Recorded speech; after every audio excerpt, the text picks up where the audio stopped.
গো, শুনছো? ওই গো, আরে শুনতে পাচ্ছো আমার কথা? উঠে পড়ো, সকাল গড়িয়ে বেলা হতে চললো, উঠে পড়ো, এবার না হলে তো কাজের জন্য দেরি হয়ে যাবে। আরে কি হয়েছে বলো তো? আরে সকাল সকাল চেঁচাচ্ছ কেন? দেখতে পাচ্ছ তো যে সকাল থেকে বৃষ্টি পড়ছে। আজকে আর কাজে যেতে ভালো লাগছে না, আমাকে একটু ঘুমাতে দাও দেখি। হ্যাঁ, সে তো দেখতেই পাচ্ছি, সকাল থেকেই বৃষ্টি পড়ছে, কিন্তু তোমাকে কাজেও তো যেতে হবে। আবার ঘরেতে সেই রকম কিছু নেই, সামান্য বাজার আছে, ওটা দিয়ে আজ কোনো রকমে চলে যাবে। এই তো কদিন আগে বাজার করে নিয়ে এলাম, তা এক্ষুনি শেষ হয়ে গেল। তার শেষ হবে না? তুমি একদিন সামান্য পরিমাণে বাজার করে নিয়ে আসবে, আর সেটা কি সারা মাস ধরে চলতে পারে নাকি? আরে উঠে পড়ো, উঠে বাজারে যাও তো। দেখো গিন্নি, আজকে সকাল থেকে প্রচণ্ড বৃষ্টি পড়ছে। আমি আজকে কাজেও যাব না আর বাজারও করতে যাব না, যা আছে ওদিক দিয়ে আজকে চালিয়ে নাও আর কি। কালকে সকাল সকাল উঠে বাজারে যাব। আমাকে এখন বিরক্ত করো না, ঘুমাতে দাও, ভালো লাগে না।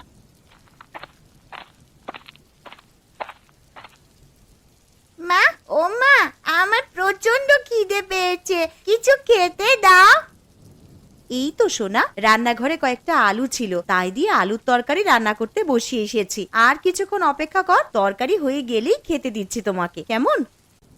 ঠিক আছে মা, তাহলে রান্নাঘরে গিয়ে বসে অপেক্ষা করি, তরকারি হলেই খেয়ে নেব। হ্যাঁ সোনা, তুই যা, গিয়ে আগে হাত পা ধুয়ে নে, তারপর রান্নাঘরে খেতে আসবি।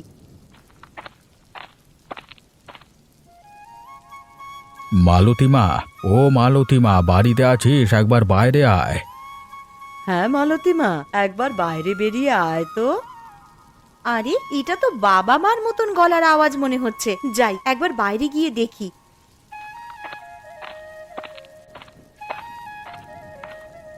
আরে তোমরা হঠাৎ করে আমাদের বাড়িতে চলে এলে, আবার এই ঝড় বৃষ্টির দিনে? হ্যাঁ রে মা, চলি এলাম এই বৃষ্টির দিনে। বাড়িতে বসে বসে আর ভালো লাগছিল না। তাছাড়া আবার সকাল থেকে বৃষ্টি পড়ছে। তোর মাকে বললাম যে মেয়ের বাড়ি থেকে ঘুরে আসবে, তোর মা একেবারেই রাজি হয়ে গেল, তাই চলে এলাম। সে তোমরা বেশ ভালোই কাজ করেছো আমাদের বাড়িতে চলে এসে। তা বলো, তোমরা কেমন আছো? শরীর টরীর ভালো আছে তো? কেমন আর থাকবো রে মা, ঠাকুরের অশেষ কৃপায় বেশ ভালো রকমই দিন কেটে যাচ্ছে। তা তোরা কেমন আছিস বল? আমরাও খুব ভালো আছি মা। আরে দাদুন, দিদুন, তোমরা কেমন আছো? দিদি ভাই, খুব ভালো আছি। আর এই নাও, তোমার জন্য মিষ্টি নিয়ে এসেছি। আহ বাবা, তোমরা আবার এইসব আনতে গেলে কেন? জানো তো তোমার নাতনি কেমন মিষ্টি পেলে আর কিছু চায় না, আরে এত মিষ্টি খেলে শরীর খারাপ করবে তো। তা আনবো না? আমার 5টা নয়, 10টা নয়, একটা মাত্র নাতনি, তার জন্য তো এতটুকু করতেই পারি। আর কটা হাঁস এনেছি, আর এই থলের মধ্যে কিছু জিনিস আছে, ঘরে নিয়ে চলো। ও মা, তোমরা আবার হাঁস আনতে গেলে কেন গো? কেন রে, বিয়ের আগে তুই তো হাঁস পুষতে ভালোবাসতিস, তাই নিয়ে এলাম। ঠিক আছে ঠিক আছে, পরে কথা বলবো, তোমরা এখন ঘরে চলো, বাইরে প্রচন্ড বৃষ্টি পড়ছে।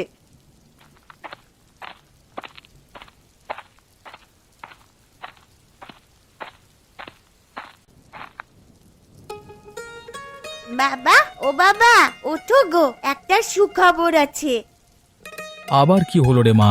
আমাকে কি তোরা একটু শান্তিতে ঘুমাতে দিবি না?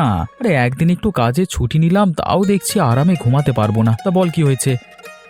বাবা জানো, আজ দাদু আর দিদুন আমাদের বাড়িতে এসেছে। হ্যাঁ, সে কি রে? তা কখন এলো? এই তো বাবা, তুমি যখন ঘুমিয়েছিলে তখনই দাদু আর দিদুন আমাদের বাড়িতে এসেছে। দাদু আর দিদুন ওই ঘরে বসে আছে।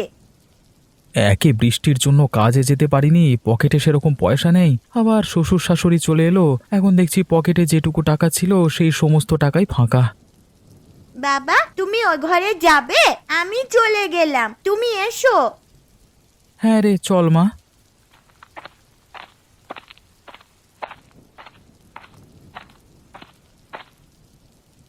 আরে এই তো জামাই চলে এসেছে। তা বাবা মা আপনারা কেমন আছেন বলুন? আর আসতে কোনো অসুবিধা হয়নি তো? না না জামাই বাবা, সেরকম কোনো অসুবিধা হয়নি। তা আপনারা যখন আমাদের বাড়িতে চলে এসেছেন, 1 সপ্তাহ না কাটিয়ে যেতে দেব না কিন্তু, না হলে আমি কিন্তু ছাড়বো না। হ্যাঁ, আচ্ছা বাবা, সে এখন দেখা যাবে। না মা, দেখা যাবে বললে তো হবে না। জামাই যখন একবার বলেছে তখন তোমাদেরকে এই কথা রাখতেই হবে। আর কি গো শুনছো, তুমি একবার রান্নাঘরে এসো তো, কিছু কথা আছে।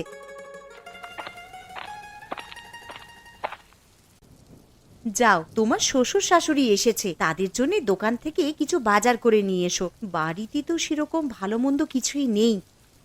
আচ্ছা গিন্নি, তুমি তো জানো আমার পকেটের অবস্থা, দুদিন ধরে কাজে যাইনি। এখন তুমি কি করে বলছো যে ভালো মন্দ বাজার করে নিয়ে আসতে? দেখো, আমি অত শত কিছু জানতে চাই না, তুমি ভালো মন্দ কিছু বাজার করে নিয়ে আসবে, ব্যাস। এখন যে আমি কি করি, হাতে দুটো পয়সা নেই যে ভালো মন্দ বাজার করব। কি গো, কি ভাবছো? আগের মাসে তোমার বোনেরা যখন এসেছিল তখন তো বেশ ভালো মন্দ বাজার করেছিলে, তখন তো আমি কিছু বলিনি। এখন আমার মা বাবা এসেছে আর ভালো মন্দ বাজার করবার মতন টাকা তোমার কাছে নেই। ঠিক আছে, তুমি বরং বাজারের ব্যাগটা আর ছাতাটা নিয়ে এসো, আমি বাজারের দিকে যাচ্ছি। এই নাও ছাতা আর ব্যাগ, তাড়াতাড়ি বাজারের দিকে যাও তো।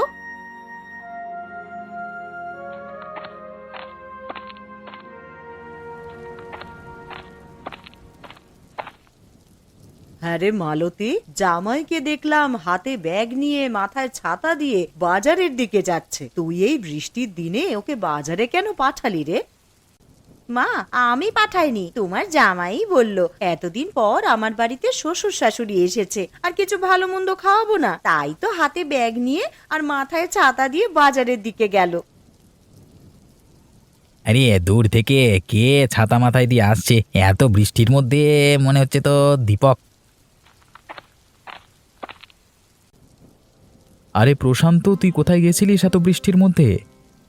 এই যে দেখ না দীপক, বাড়িতে কুটুম এসেছে, তার জন্য বাজারে এসেছিলাম মাছ কিনতে, কিন্তু কাঁচা সবজি বাদে কিছুই বাজারে পেলাম না।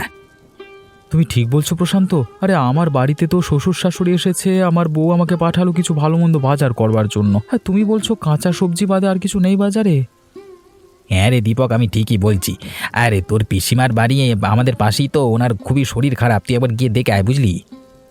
হ্যাঁ রে প্রশান্ত, আমিও শুনেছি পিসিমার শরীরটা খারাপ। দেখতে যাব করে আর যাওয়া হয়নি, মানে যেতে হবে, বুঝলি? হ্যাঁ তুই যা, আর বাজারে তো ভালো মন্দ কিছু বসেনি, তুই একবার পিসিমার বাড়ি ঘুরে যা, বুঝলি? ঠিক আছে, আমি এখন আসছি। একবার বাজারে গিয়ে কাঁচা সবজি কিছু কিনি, তারপর পিসিমার বাড়িতে গিয়ে একবার পিসিমাকে দেখে আসবো।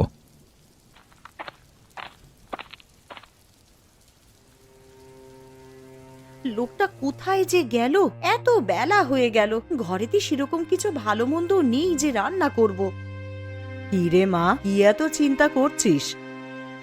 না মা, সেরকম কিছু নয়, আসলে বেলা হয়ে গেল তো, আর তোমার জামাইও তো সেই কখন বাজারে গেছে, এখনো বাড়িতে ফিরলো না। কি যে রান্না করব সেটাই ভাবছি। সে নিয়ে তুই অত চিন্তা করিস না, বাইরে এত বৃষ্টি পড়ছে দেখতেই তো পাচ্ছিস, হয়তো জামাই আমার বাজার করতে গিয়ে কোথাও আটকে গেছে এই বৃষ্টির জন্য। মা, তোমার জামাইকে আমি ভালো করেই জানি, দেখো গিয়ে হয়তো চায়ের দোকানে বসে বন্ধুদের সাথে আড্ডা দিচ্ছে। তাহলে মা, আজকে কি রান্না করব? বাড়িতে যা আছে তাই দিয়ে কিছু কর না একটা। বাড়িতে চাল ডাল আর আলু ছাড়া আর তো সেরকম কিছুই নেই। একটু ঝাল মশলা থাকলে, তুমি যে কটা হাঁস এনেছিলে তার মধ্যে থেকে একটা হাঁস রান্না করে খেতাম, কিন্তু সেই সমস্ত মশলাই তো নেই। এসব কথা ছাড় মা, তুই এখন যা আছে ওইগুলো দিয়েই দুপুরের জন্য কিছু একটা রান্না কর। আচ্ছা মা, ঠিক আছে, তুমি বরং বসার ঘরে গিয়ে একটু বিশ্রাম নাও, আমার রান্না হয়ে গেলেই তোমাদেরকে ডাকবো খাওয়ার জন্যে।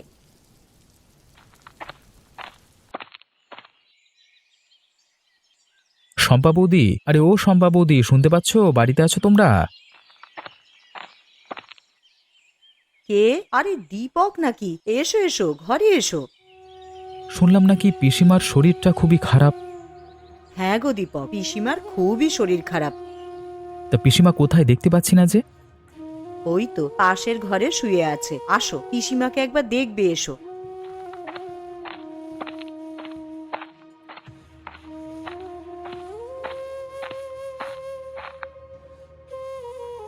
পিসিমা, ও পিসিমা, কেমন আছেন? কেমন আর থাকবো বাবা, উপরওয়ালা কবে যে আমাকে নিয়ে যাবে আমি সেইটার জন্যই শুধু অপেক্ষা করছি। এরকম কথা বলতে নেই পিসিমা। দেখো না দীপক, এই যেদিন থেকে শরীরটা একটু বেশি খারাপ হয়েছে সেদিন থেকে সমানে বলে যাচ্ছে যে কবে আমাকে নিয়ে যাবে ওপরওয়ালা। আচ্ছা বৌদি, দাদা তো শহরের বাইরে কাজে আছে, তা দাদাকে চিঠি পাঠিয়ে বলেছো যে পিসিমার শরীর খারাপ? হ্যাঁ দীপক, আমি কালকেই চিঠি পাঠিয়েছি, তবে তোমার দাদাকে ছুটি দেবে কিনা তা বলতে পারছি না। কেন ছুটি দেবে না? কর্মচারীদের ভালো মন্দ তো কোম্পানির দায়িত্ব নেবে, তাই না? আচ্ছা দীপক, একটা কথা বলবো, রাখবি? হ্যাঁ বলো পিসিমা। মরার আগে আমার একটা ইচ্ছে ছিল যে হাঁসের মাংস খাবো, তুই কি আমায় করে খাওয়াবি রে? অবশ্যই পিসিমা, খাওয়াবো না কেন? পিসিমা ভাইপোর কাছ থেকে এতটুকু আবদার করেছে, আর ভাইপো সেটা করবে না? আমি কালই তোমার জন্য হাঁসের মাংস রান্না করে নিয়ে আসবো। আচ্ছা দীপক, ঠিক আছে। তাহলে আজকের মতো আসি বৌদি। হ্যাঁ, বেলা গড়িয়ে দুপুর হয়ে গেল, এবার বাড়ির দিকে যেতে হবে। দুপুরে দুমুঠো খেয়ে গেলে হতো না? না গো বৌদি, বাড়িতে আমার শ্বশুর শাশুড়ি, আমার বউ সবাই মিলে আমার জন্য অপেক্ষা করছে। আমি আজকের মতো আসছি। হ্যাঁ, আবার পরে একদিন এসে খাবো।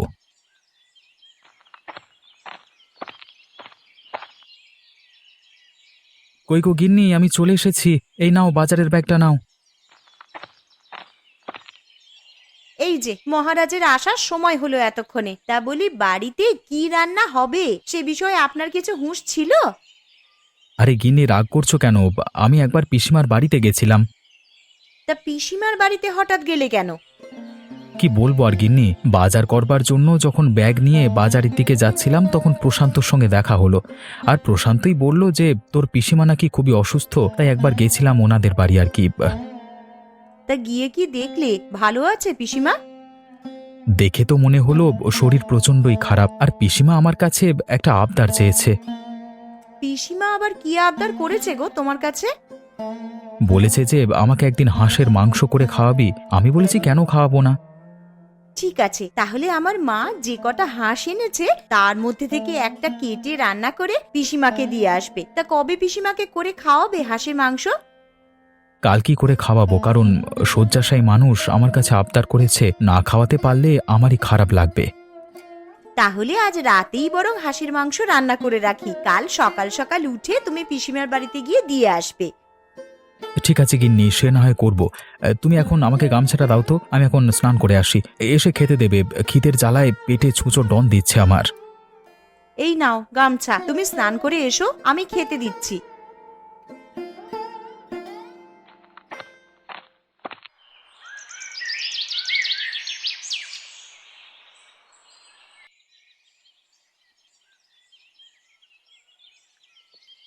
গিন্নি, তোমার মা আর বাবার খাওয়া হয়ে গেছে তো? হ্যাঁ গো, মা বাবার খাওয়া হয়ে গেছে, আর মেয়েটারও খাওয়া হয়ে গেছে। ওরা তিনজনে মিলে এখন ঘুমাচ্ছে। দীপক, আরে ও দীপক, আছিস নাকি বাবা ঘরে? আরে দেখো, তোমার নাম ধরে কে যেন বাইরে থেকে ডাকছে মনে হচ্ছে। আরে হ্যাঁ, তো এটা তো পিসিমার গলার স্বর বলে মনে হচ্ছে, কিন্তু উনি তো শয্যাশায়ী, উনি আমার বাড়িতে কি করে আসবেন? কিন্তু এটা তো পিসিমার গলার আওয়াজই মনে হচ্ছে গো। আচ্ছা চলো বাইরে গিয়েই দেখি। আরে পিসিমা, তুমি এখানে কি করে এলে? আরে তোমার তো প্রচন্ড শরীর খারাপ, তুমি তো দাঁড়াতে পর্যন্ত পারো না। আরে আমি পুরো সুস্থ হয়ে গেছি রে। কিন্তু আমি দুপুরবেলায় গিয়ে তো দেখলাম তুমি বিছানায় শুয়ে আছো, তো এখন কি করে ভালো হয়ে গেলে? সবই উপরওয়ালার ইচ্ছা রে বাবা। তা তুমি আমাদের বাড়িতে এলে বৌদি কিছু বলেনি তোমায়? না না, কিছু বলেনি আমায়। তোমার বৌদি শুধু বলল যে সাবধানে যাবেন, আর দীপক হাঁসের মাংস খাওয়াবে বলল, তাই আর লোভ সামলাতে না পেরে চলেই এলাম। তা আপনার ভাইপো তো কালকেই আপনার বাড়িতে মাংস রান্না করে দিয়ে আসতো। কালকে যদি আমি আর না থাকি তাহলে তো আমার আর শেষ আশা পূর্ণ হবে না, তাই চলে এলাম আর কি। আর এসেছি যখন, আমি নিজের হাতেই তোমাদেরকে রান্না করে খাওয়াবো। এ তো খুব ভালো খবর। তা পিসিমা, তুমি রান্না করতে পারবে তো? কেন পারবো না রে, মালতী তো আছে, ও আমাকে একটু সাহায্য করে দেবে। চলুন পিসিমা, তাহলে রান্নাঘরের দিকে যাই, আপনি আর আমি মিলে হাতে হাত লাগিয়ে হাঁসের মাংসটা করে নিই বরং। হ্যাঁ বৌমা, চলো।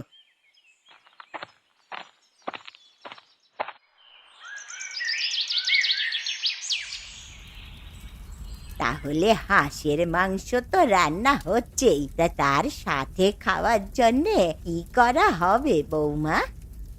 কি আর করবেন পিসিমা, তাহলে রুটিটাই বানানো যাক। হাঁসের মাংসের সাথে বেশ ভালোই লাগবে খেতে। হ্যাঁ মা, তুই ঠিকই বলেছিস, হাঁসের মাংসের সাথে রুটিটা একদম জমে যাবে। কিন্তু পিসিমা, একটা অসুবিধা আছে। কি অসুবিধা বৌমা? আসলে আপনার ভাইপো হাঁসের মাংস খায় না। কে খায় আর কে না খায় সে দেখাই যাবে খেতে বসে। এখন রান্নাটা আগে করে নি। আরে বেয়ান, রান্নাটা যা করেছেন না, গন্ধেতেই তো অর্ধেক পেট ভর্তি হয়ে গেল। আমার এদিকে রুটি করা হয়ে গেছে। ও পিসিমা, আপনার কত দূর? আমারও এইদিকে প্রায় হয়েই এসেছে। বৌমা, তুমি বরং ওদেরকে নিয়ে গিয়ে খেতে বসাও, আমি খাবারগুলো নিয়ে যাচ্ছি। ঠিক আছে পিসিমা, তবে সাবধানে। কিনে আমার জন্য আলাদা করে কিছু তরকারি করনি? না, তোর জন্যে আর কিছু আলাদা করে করা হয়নি। হাঁসের মাংসের ঝোল দিয়েছি, ওই দিয়েই রুটিটা খা।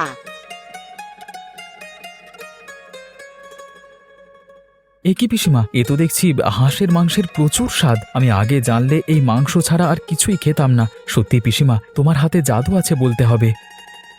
বলেছিলাম না বৌমা, কে খায় আর খায় না সেটা তুমি দেখে নেবে।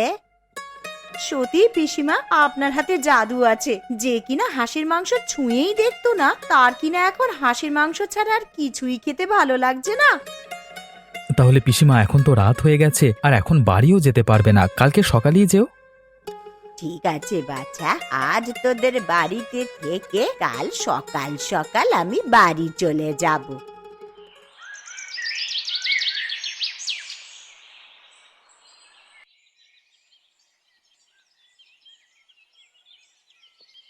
ও বাবা, চোখটা বন্ধ করতে না করতেই ভোর হয়ে গেল।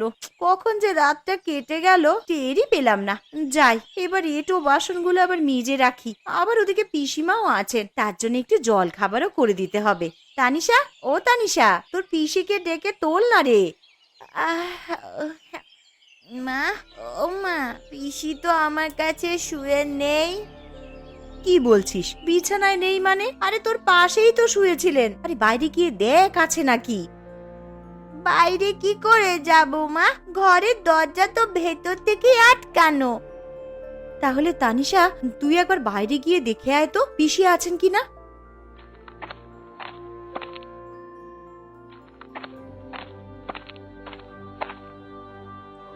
মা, পুকুর ঘাট আমবাগান সবই তো দেখে এলাম, কই পিসিকে তো দেখতে পেলাম না।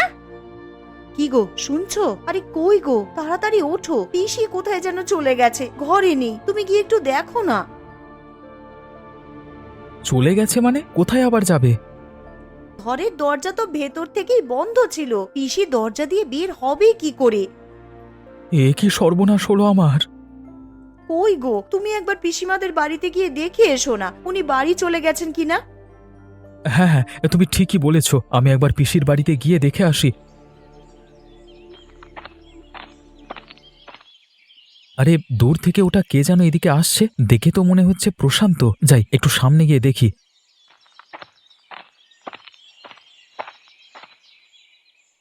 আরে প্রশান্ত, তুই এখানে কি করছিস? আর এত ছোটাছুটি করে কোথায় যাচ্ছিস? এই তো দীপক, তোদের বাড়িতেই যাচ্ছিলাম ছোটাছুটি করে। কেন রে প্রশান্ত, কি হয়েছে? আমাদের বাড়িতে আবার ছোটাছুটি করে যাবার কি আছে? আর তুই এত হাঁপাচ্ছিস কেন? দেখ না দীপক, কালকে বিকেলে তোর পিসিমা মারা গেছে। এ কি বলছিস তুই প্রশান্ত? এমনটা হতেই পারে না। এমনটাই হয়েছে দীপক, তোর যদি বিশ্বাস না হয় তুই একবার পিসিমার বাড়িতে গিয়ে দেখ না। ঠিক আছে প্রশান্ত, আমার এখন তাড়া আছে, তাহলে তুই যা, গিয়ে আমার বাড়িতে খবর দে, আমি পিসিমার বাড়িতে যাচ্ছি। ঠিক আছে দীপক, তুই যা, আমি তোর বাড়ির দিকে যাচ্ছি।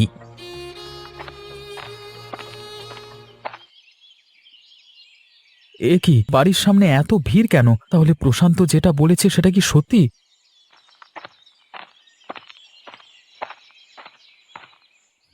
বৌদি, ও বৌদি, পিসিমার এমন অবস্থা হলো কি করে? দেখো না দীপক, কাল সন্ধ্যায় তোমার পিসিমা মারা যান। তোমাকে যে একটিবার সংবাদ দিব, বাড়িতে তো কেউই নেই, কাকে পাঠাবো বলো তোমার কাছে? কালকে সন্ধে মারা গেছে বৌদি, তুমি ঠিক বলছো তো? হ্যাঁ গো দীপক, সন্ধেবেলায় মা চোখ বুঝলেন, দুপুরবেলা একটু সুস্থ হয়েছিলেন বটে, উঠে বসলেন আর বললেন তোমাদেরকে নিজের হাতে হাঁসের মাংস রান্না করে খাওয়াবে। কে জানতো বলো, জীবনবাতি নিভে যাওয়ার আগে একবার জ্বলে উঠেছিল। আর আজকে সকাল হতেই তোমার বন্ধু প্রশান্তকে বললাম যে একবার দীপকদের বাড়িতে গিয়ে খবর দিয়ে এসো। যদি সন্ধেবেলাতেই পিসিমা মারা যায়, তাহলে কালকে আমাদের বাড়িতে পিসি হাঁসের মাংস খেতে যায়নি, তাহলে কে গিয়েছিল? হয়তো পিসিমার আত্মা তার শেষ আশাটা পূরণ করতে গিয়েছিল।